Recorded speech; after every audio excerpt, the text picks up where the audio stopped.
dead.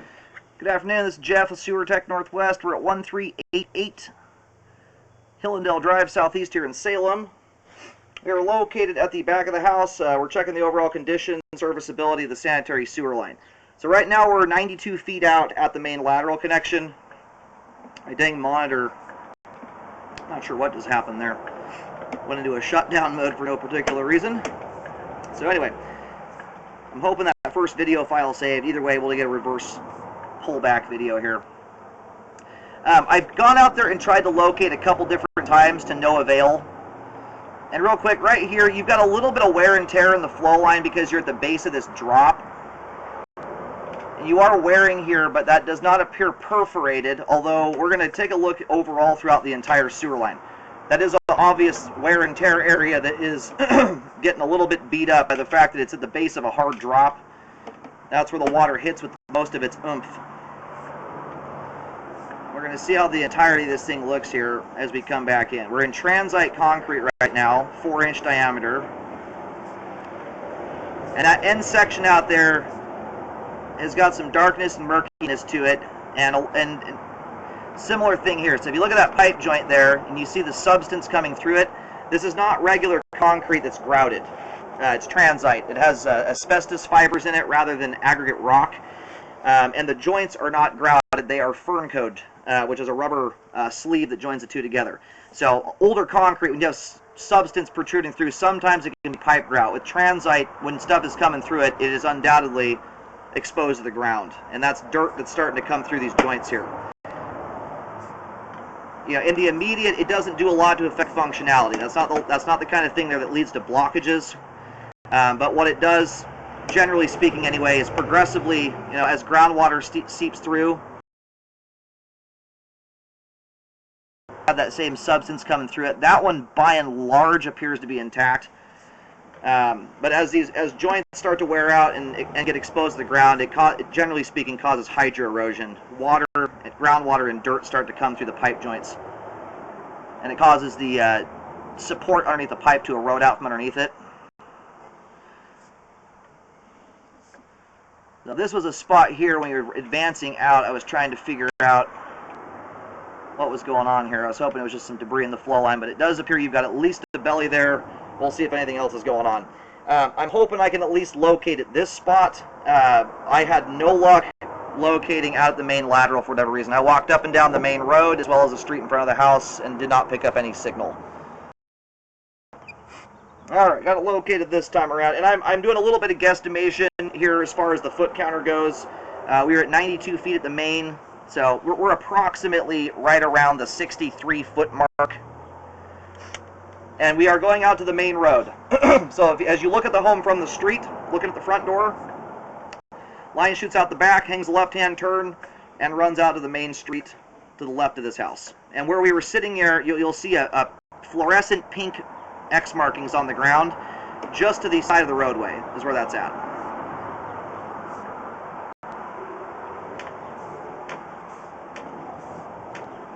So what I wanted to see here, and we may not be able to get a proper view of it until the line is cleaned, realistically. More than anything, I want to make sure we don't have roots in the line on top of a belly. And because of the amount of grease buildup and debris buildup in the line, we're not going to get a good view of that. But where this belly is, it's exactly where I'd expect it to be. It's right as the ground ramps upward towards the street.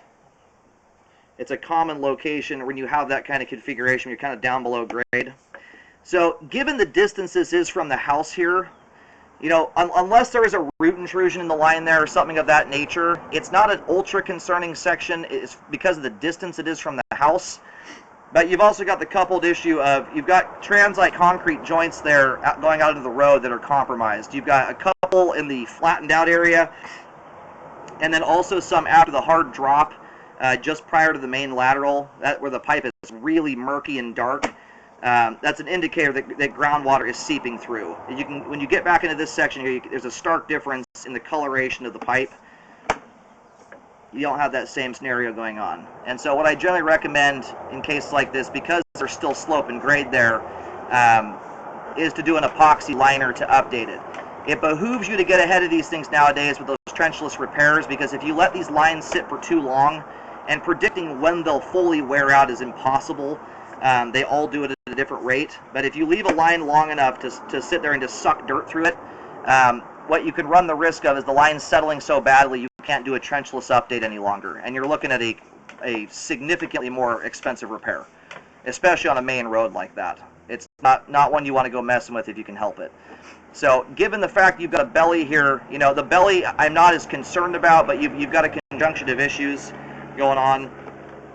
And I am concerned, you know, if you've got bad pipe joints in the concrete, anytime you have, you know, new materials meeting with old materials that are already in the process of wearing out, those pipe joints too do not generally hold up quite as nicely.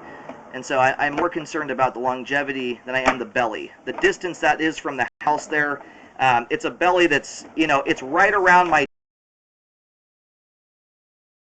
tip foot mark at the start of the belly.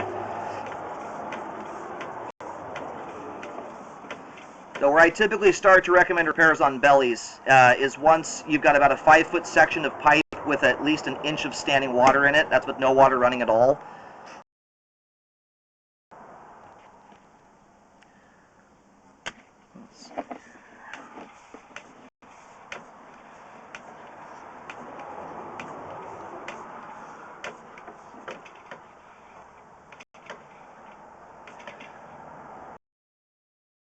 But generally recommend those kinds of repairs unless it's relatively close proximity to the house. But you've also got the issue of bad joints here. You've got dirt. A lot of that stuff you see up high on the pipe wall there is dirt coming through. There's a difference in the appearance of it versus grease and human waste.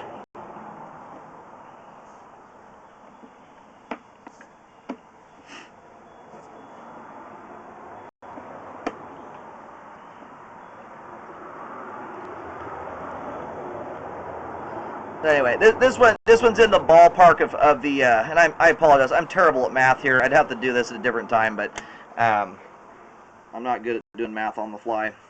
But that's in the ballpark of my breaking point. But given the distance of that and where it's at, you've got about an inch or so of standing water in it. That's the kind of belly there that generally speaking causes problems when the line is abused. You know, in close proximity to the house, a little bit different story. If you can imagine a blockage occurring 60-something feet out from the house, you have to fill up at least that much pipe to get back to the clean out, and even further to go back to the first fixture. It creates a lot of head pressure in the process of doing that. And that head pressure, that's the water weight sitting on the blockage.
I apologize, my stinking microphone didn't turn on there. So, all said and done, what I'm going to recommend here, because the amount of, you've got joints throughout the transite there that have dirt coming through them. I'm more concerned about the longevity of that pipe and it staying put than I am right now the belly. Where the belly is situated is a good distance from the house, and it's also in smooth plastic pipe. That belly there's got about 1 inch of water in it. Where it's located at is a belly that requires abuse to get a backup out of it. I've been doing this 13 years. Belly's that far from the house, especially at the level that one is. It's not one of those situations where it's a blockage waiting to happen. You have to help it along. You got to be putting grease, wipes, stuff like that down the line, paper towels to get a blockage, and one gnarly enough that can withstand the head pressure of 60 plus feet of pipe filling up with water behind it. Toilet paper blockages just do not withstand that kind of head pressure. It takes abusive items to get there. So what I would recommend is an epoxy liner on that transite if it can be done, and I would, right now, I really wouldn't recommend fixing the belly unless it's necessary in order to do the liner. You're about 4 foot 9 inches deep at its deepest point there. The belly's under just straight up dirt onto the side of the road, and it's approximately about 5 to 7 feet long, holding 1 inch of standing water in it. So as it sits, that's what I recommend. I wouldn't necessarily, like, if you could shoot the liner all the way through that entire transite and PVC section all at once, you're going to be lining over something that's already been updated, but it's going to seal the pipe joints up and prevent this thing from shifting. And the last thing I want to see is this thing settle over the next 5 years or so, and you're looking at a traditional repair, which I can about guarantee you is going to be about 4 times the cost of a liner at least. Especially when you're talking about shutting down a main road like this with traffic control, it gets very expensive, and it behooves you to get ahead of these things to an extent. So on top of that, the concrete pipe just simply is not watertight. Your line has to convey sewage and also retain it and or keep groundwater and dirt out. So from that technical standpoint, it's not a watertight sewer pipe to begin with. So if no repairs get done, at the least I'd recommend jetting the line, get all the grease buildup out of it, and build some habits in your life to not reintroduce that to the line, and you can keep it nice and clean. And if no repairs get done, I would be planning to do an update on that pipe within the next probably 5 years. I wouldn't want to go longer than that, but you're going to want to rescope periodically to keep an eye on things, to make sure you don't start catching progression of settling. Right now, about the only settling that's taken place is the repaired part of the sewer line, but we've got dirt coming through pipe joints, so it's kind of a matter of time before that process starts to take place with the transite. After any repairs and or drain cleaning is done, make sure a rescope is performed to check the work. As this line currently sits, if you were to subtract the grease buildup from the equation, right now, because the transite is all graded properly, as is all the pipe prior to it, the belly area is the only spot that's out of grade. You have adequate flow to the main lateral. It's run slower than I'd like it to be right now. You've got some pretty thick grease buildup, especially in the belly, so you'll improve flow after cleaning there. That will help. And if you do any traditional type repairs, like this one for instance, that bellied area probably looked perfect until they put dirt on top of it. You want to do your rescoping if you do a trench style repair after the line is buried, not beforehand. So you can catch on these settling problems that occur. Otherwise, you just want to scope it. If you get a liner done, you just want to scope, make sure everything's cured up properly, and there's no excess epoxy sitting in the line or anything like that that's going to obstruct flow. All the plastic pipe prior to the concrete, all that is in good condition, has good slope and grade, just has grease buildup in it.